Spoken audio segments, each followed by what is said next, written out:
Good day mga bossing, for today installation, bale nag-install tayo ng QCY Android head unit with 360 camera dito sa Toyota Vios model 2015 mga bossing. Ito yung 360 camera natin mga bossing, at ito yung na-install natin na dashcam. Ito pala mga location ng mga camera natin mga bossing. Ito yung front camera nya.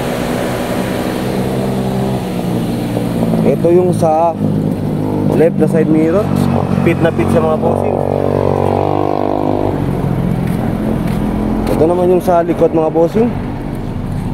Yan, yung rear camera nya. At yung sa right side na camera nya mga bossing.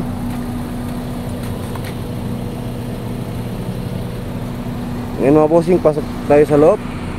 Tignan natin yung pictures ng head unit natin na 360.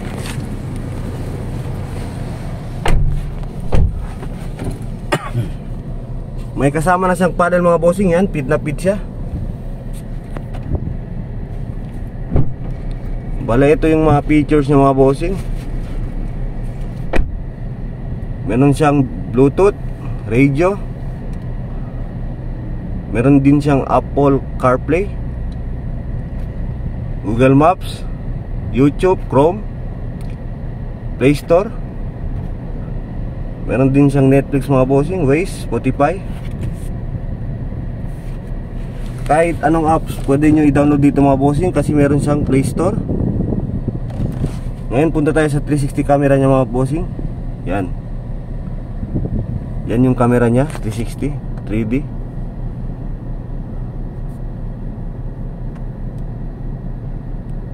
Yan, sobrang liwanag. Ito yung front camera nya, rear cam, side mirror, right side mirror. Bale, kung mag-reverse kayo mga bossing, automatic na siya. Yan, meron siyang guideline. Tapos kung mag-signal light kayo mga bossing, signal light to right, yan, automatic siya mag-trigger. Left naman mga bossing, yan, left. At may kasama na siyang USB slot mga bossing. At meron na siyang SIM slot, pwede nyo lagyan ng SIM card.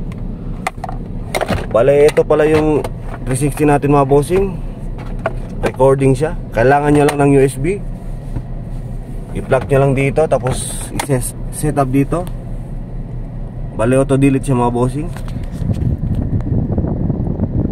Yun lang mga bossing. More inquiries, visit our shop. Andrew Auto Accessories po, Governor Ramos, in front of Sir Kyle Sati House. Yun lang mga bossing. Medyo maulan na mga bossing. Dito ng ulan. Thank you.